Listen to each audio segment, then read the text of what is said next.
Assalamualaikum warahmatullahi wabarakatuh.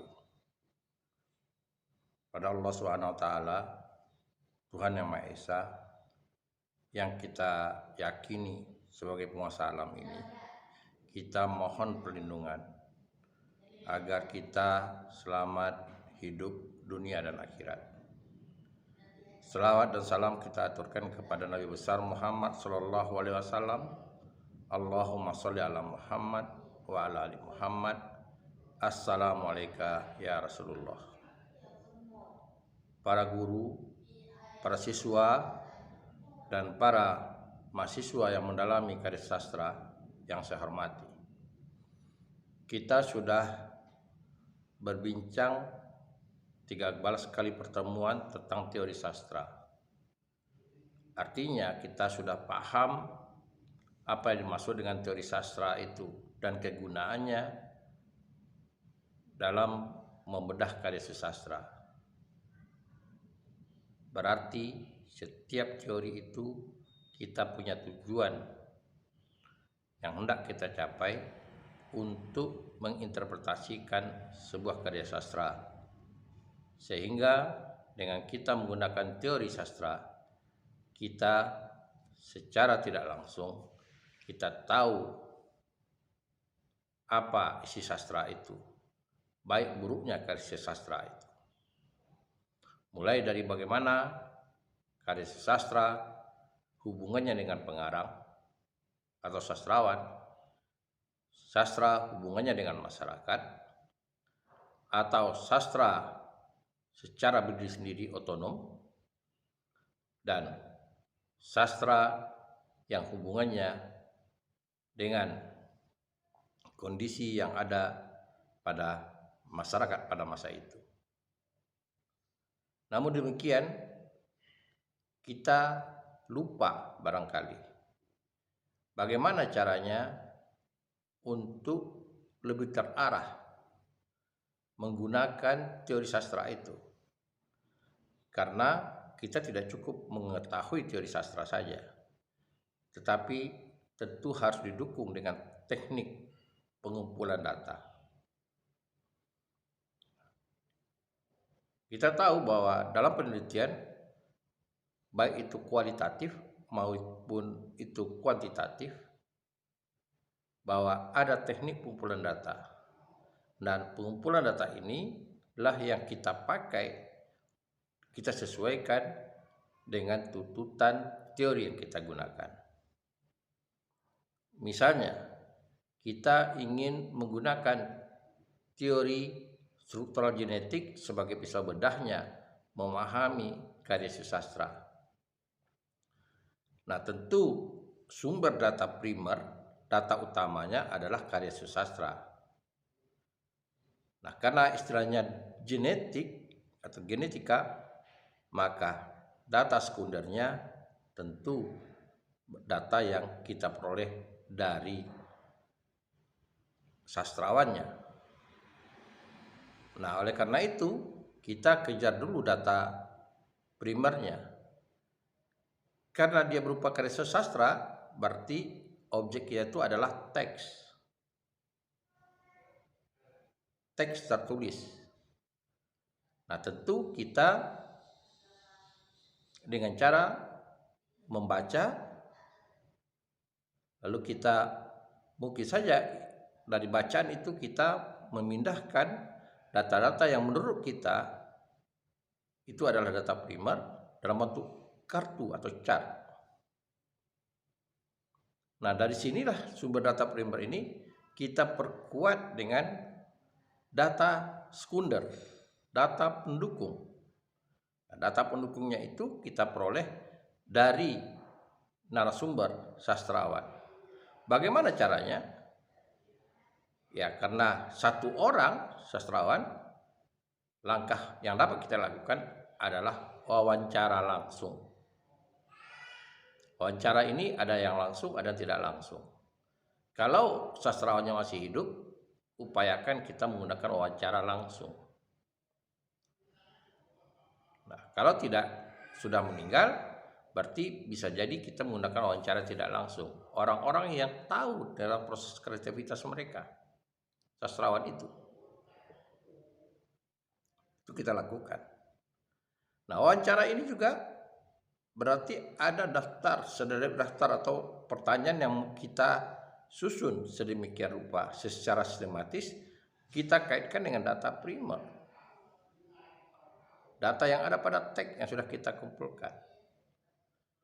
Nah, bagaimana cara mewawancarainya? Wawancara juga ada yang wawancara artinya dilakukan dengan cara tertutup. Pertanyaan disusun sedemikian rupa sehingga kita tidak boleh lari dari pertanyaan itu. Dan pertanyaan yang kita susun ini sudah kita validkan karena memang berkaitan dengan penjelasan data primer. Model kedua, wawancara terbuka. Kalau wawancara tertutup, kita sudah tertutup dan bahkan kita bisa mengarahkan jawaban itu pada sastrawan agar tidak lari dari pertanyaan yang ada. Tapi kalau wawancara terbuka, bisa jadi kita ada kunci atau pembuka wawancaranya, lalu dari jawaban sastrawan akan muncul pertanyaan lagi. Pertanyaan yang kita kira untuk menggali lebih dalam berkaitan dengan hubungannya dengan data primer. Dalam penelitian kualitatif, sistem wawancara ini dikatakan sistem wawancara pengumpulan data dengan cara grounded. Artinya kita kejar lagi. Nah, tentu sebaiknya untuk lebih validnya kita langsung pada narasumbernya, tangan pertama, orang yang mengerjakan karya sastra itu. Nah, jika sastrawannya sudah tidak ada lagi, nah tadi saya katakan bahwa kita bisa lakukan dengan cara mewawancari orang-orang yang dekat dengan dia, yang mengetahui tentang proses kreativitasnya. Lalu kalau itu juga tidak ada, berarti teknik wawancara sudah kita nafikan. Tidak mungkin kita mengadakan teknik pengumpulan data untuk mencari data sekunder yang mendukung atau menjelaskan data primer. Gak mungkin kita lakukan lagi dengan wawancara. Lalu ya kita bisa dengan caranya kita melalui dokumen-dokumen yang ada. Dokumen yang ada itu kita katakan studi pustaka, arsip-arsip yang ada. Apakah itu memang kita jumpai di perpustakaan seperti perpustakaan Habib Yasin atau dari orang per orang, clipping-clipping koran yang membicarakan tentang karya dan pengarang. Mudah-mudahan dari data sana kita bisa dapat benang merahnya untuk menjelaskan data primer. Saudara-saudara sekalian, kenapa ini kita perlu pahami?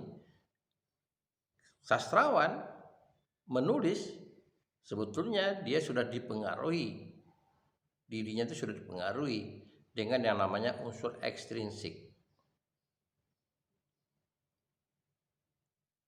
Mempengaruhi cara ia berpikir, perasaannya, cara ia bertindak itu kepada karya, terhadap karya.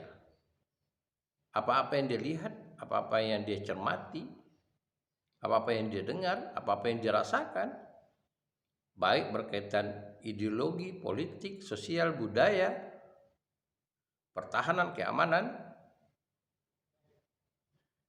semuanya mempengaruhi diri si pengarang. Nah, itu yang menjadi warna dari karya sastra.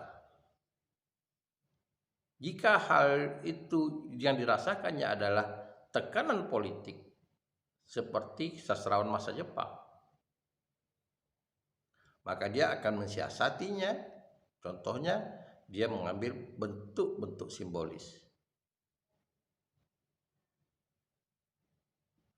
Begitu juga misalnya latar belakang pendidikannya. Pendidikan si pengarang, apa yang dia dalaminya. Kalau ia mendalami agama, ilmu teologi, maka karya sastranya sedikit banyak akan diwarnai oleh hal-hal berkaitan dengan religius. Berarti kita tahu besar bedahnya, struktural genetik, tapi kita juga harus tahu teknik pengambilan datanya, bukti-buktinya untuk kita analisis. Data primer dan data sekunder. Data primernya udah jelas dari karya sastra itu sendiri. Yang kita tandai, yang kita ingin tahu, dan menurut kita di datanya betul-betul data yang ada terkaitannya dengan pengarang. Lalu pembenarannya atau penjelasannya kita ambil dari narasumber. Syukur-syukur dengan cara wawancara langsung. Kalau tidak dapat mewawancarai langsung, wawancara tidak langsung. Kalau juga tidak dapat, ya kita terpaksa melakukan dengan studi pustaka. Bisa jadi meskipun kita dapat wawancara langsung, tapi kita perlu rasanya menyempurnakan dengan dokumen studi pustaka. Kenapa tidak? Karena belum tentu yang kita wawancara itu lengkap semua. Bisa jadi ada hal yang tercecer. Akhirnya kita bisa melengkapinya dengan studi pustaka. Saudara-saudara sekalian, itu contoh saya katakan bahwa dari teori kita harus tahu alat. Ya, kita harus tahu bagaimana kita mengumpulkan data, teknik pengumpulan data. Contoh kedua, kita tahu yang namanya teori mimetik. Artinya karya sastra bukan dihubungkan dengan pengarangnya, tapi dihubungkan dengan kondisi masyarakat pada masa itu. Karena dalam teori mimetik kita tahu bahwa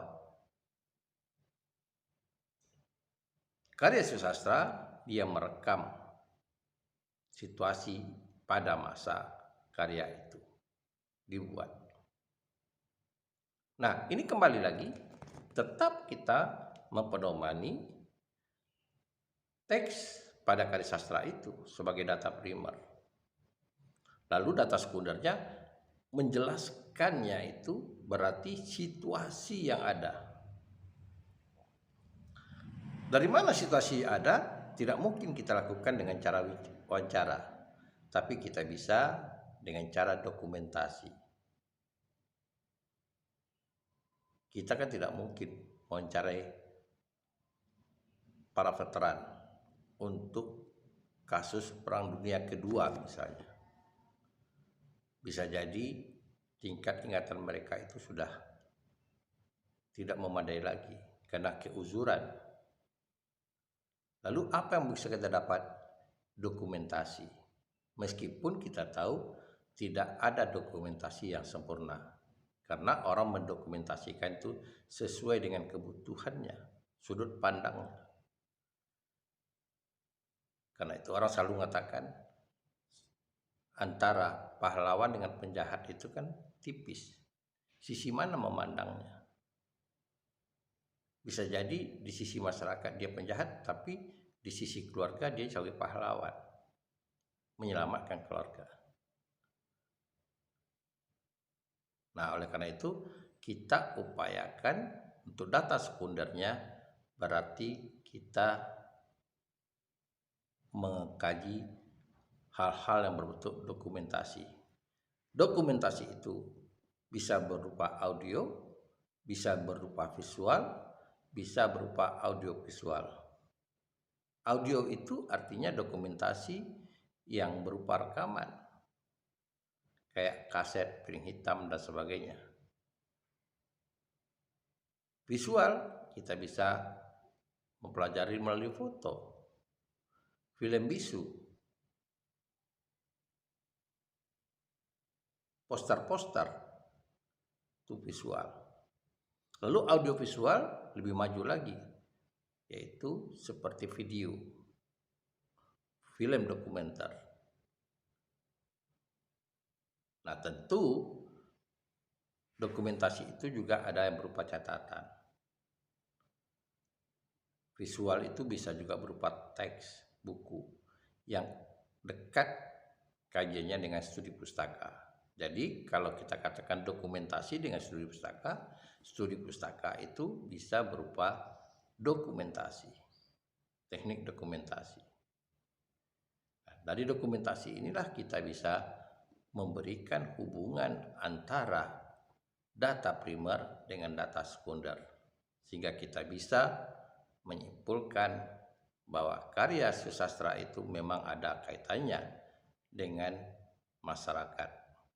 Bahkan tinggal lagi posisinya, apakah dia hanya mendokumentasi atau pada posisi yang lebih jauh dari itu dia mengevaluasi atau mengkritisi keadaan yang ada pada masa itu. Saudara-saudara sekalian, berarti kita sudah bicarakan dua teori yang sudah kita pelajari.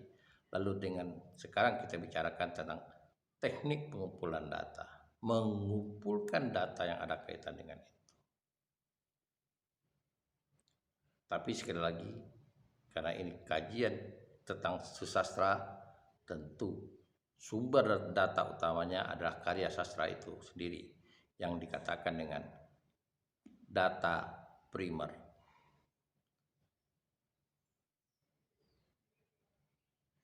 Kemudian saudara sekalian, berkaitan juga dengan karya teori sastra yang kita pelajari, yaitu dengan pendekatan objektif yang menganggap karya sastra itu ketika lahir tidak ada sangkut pautnya dengan pengarang. Artinya orang tidak bicarakan tentang pengarangnya lagi, orang bicarakan teksnya aja.